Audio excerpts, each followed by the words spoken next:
What is up, everybody? This is not gonna work for this intro.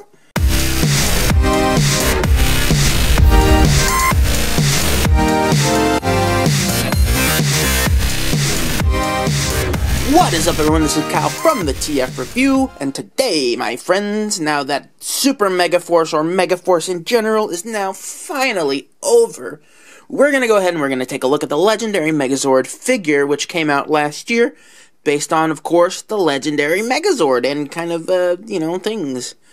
Now, looking at the packaging, we can see Saban, Power Ranger, Super Megaforce. You got the Red Ranger, Legendary Megazord figure, typical Bandai of America Power Ranger packaging. On the back, we can see you have the Legendary Megazord and the Wild Force Megazord, which both consist of Wave 1. And on the bottom, you do have the basic figures, and you've got the villains, too, at the bottom. On the side, you do have a nice little piece of artwork of Gokaiyo, aka the Legendary Megazord. And here, you don't have anything, you just have a crumpled piece of packaging. Apologize for the condition of my packaging. It is not very well, but I do plan on opening this figure up very soon. So, thanks for watching this review, and let's take a closer look at this figure.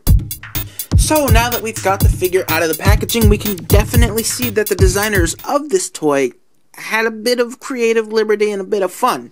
And that's not necessarily a bad thing, actually. It looks really, really nice.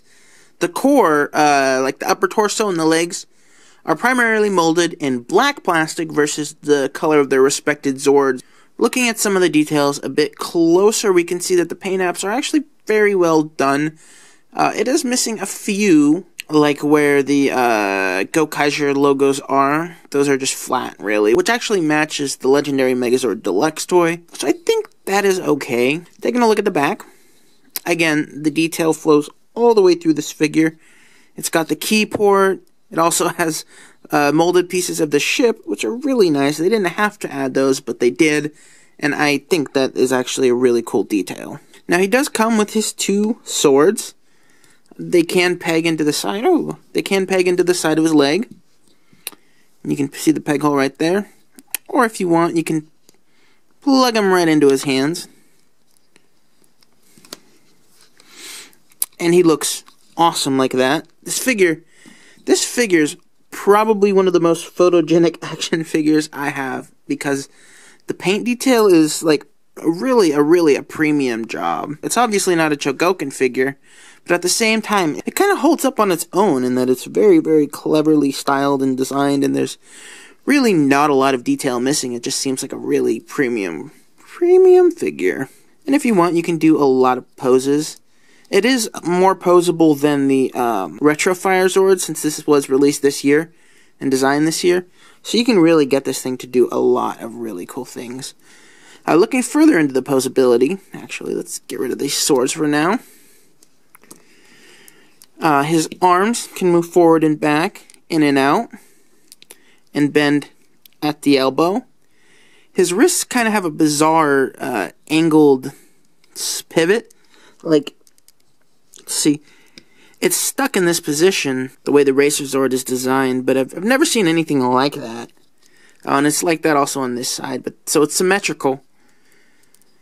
It doesn't affect the toy in any way. It's just an odd thing. The legs are on ball joints, can move in and out, and bend at the knee on very tight joints. Very tight.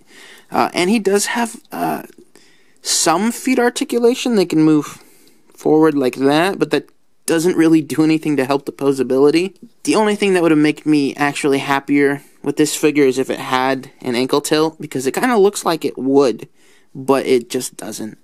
And the waist is swivelable, twistable, turnable, I don't know, call it what you want. And the head is on a ball joint, can move in any which direction. Now, some of the creative liberties, obviously, the figure isn't black in the show. It's the primary colors of the Zords. But I actually really like the way that looks. It gives it a very unique, like I've said the word premium, but this figure really does feel like a premium figure, and it looks like a premium figure. The gold and the silver used for the details is really nice. And all in all, I think they did actually a really nice job on this figure. I have no complaints other than the lack of ankle tilts. And once again, going back into a couple more details, you can see his head is really nicely detailed, even has eyes. And basically that's it for this figure. I think it's a lot of fun. For a quick size comparison, and because of the fact I don't have any other Power Rangers toys around me at the moment, here he is next to Dino Charge Megazord. So you can see he is actually pretty small. He's in the 6-inch scale. So, overall, that does it for this review of the Power Rangers Super Megaforce Legendary Megazord action figure. I think it's a really, really nice figure. I know a lot of people kind of avoid the retro action line, but they're really, really great action figures. So, with that aside, thank you so much for watching. I do videos every Monday, Wednesday, and Friday. And I will see you all in the next video.